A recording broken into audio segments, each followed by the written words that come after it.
Welcome to my channel. ఈరోజు మనం egg curry డిఫరెంట్గా ఎలా చేయాలో చూద్దాం. రోజులాగా కాకుండా ఇదొక టేస్టీగా వెరైటీగా ఎలా చేయాలో చూద్దాం రండి. చాలా బాగుంటుంది, ఒకసారి మీరు కూడా ట్రై చేయండి. ముందుగా ఒక బిగ్ సైజ్ ఆనియన్ తీసుకొని ఇలా సన్నగా కట్ చేసుకుందామండి.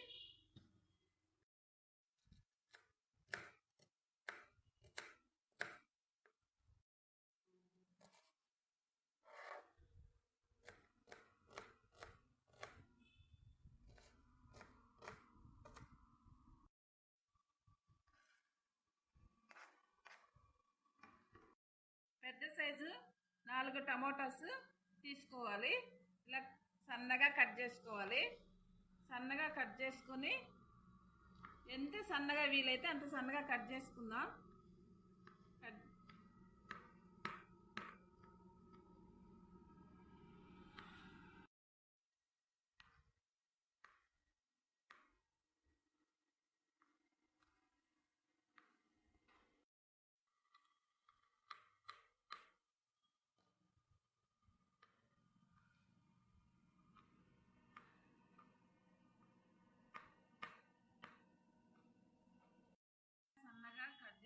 టమాటాస్ని ఒక ప్లేట్లో తీసుకొని పక్కన పెట్టుకుందాం. ముందుగా కళాయి పెట్టుకొని ఒక గంట ఆయిల్ వేసుకొని ఇందులో సన్నగా తరిగిన ఆనియన్స్ వేసుకోవాలి.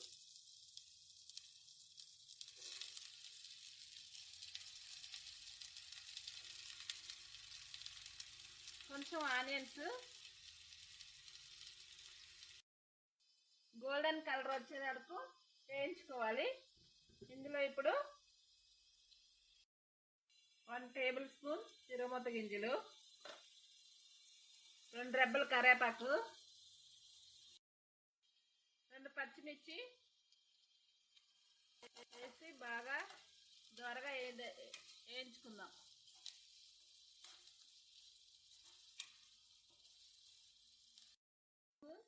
సాల్ట్ వేసుకుని ఇలా కొంచెం వేసుకుంటే తొందరగా మగ్గుతాయి.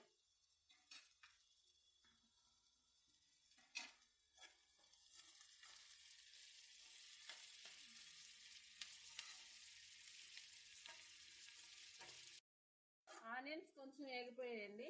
ఇప్పుడు సన్నగా తురిమిన అల్లం వేసుకుందాం. ఇప్పుడు ఒక స్పూన్, 1/2 టేబుల్ స్పూన్ పసుపు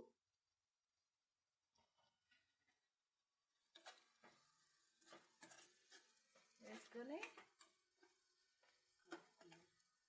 కలుపుకుందాం.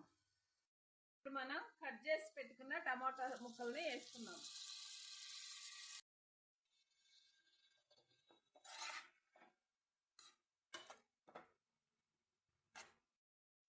ఇప్పుడు 1/2 టీ స్పూన్ కల్లుప్పు వేసుకొని కొంచెం తిప్పుకొని మూత పెట్టుకుంటే మగ్గుతాయి.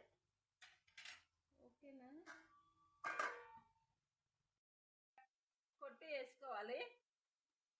ఇప్పుడు కర్రీ ఎగ్స్ అన్నీ కలిసేలా కొంచెం సాల్ట్ వేసుకొని పైన మూత పెట్టుకుందామండి.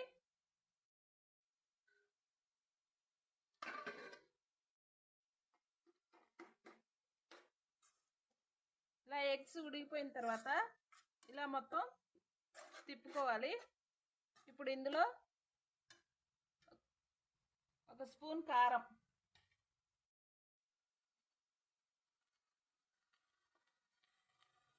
1/2 టేబుల్ స్పూన్ మిరియాల పౌడర్, 1/2 టేబుల్ స్పూన్ జీలకర్ర పౌడర్ వేసి బాగా తిప్పుకుందాం. మొత్తం 1 టేబుల్ స్పూన్ ధనియాల పౌడర్ వేసి బాగా మిక్స్ చేసుకుందాం.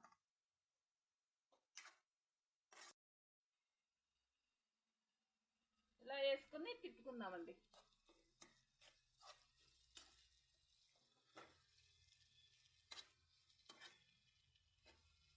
ఇందులో ముందుగా ముందుగా కొంచెం చింతపండు నానేసుకొని ఇలా కొంచెం వాటర్ వేసుకొని ఇందులో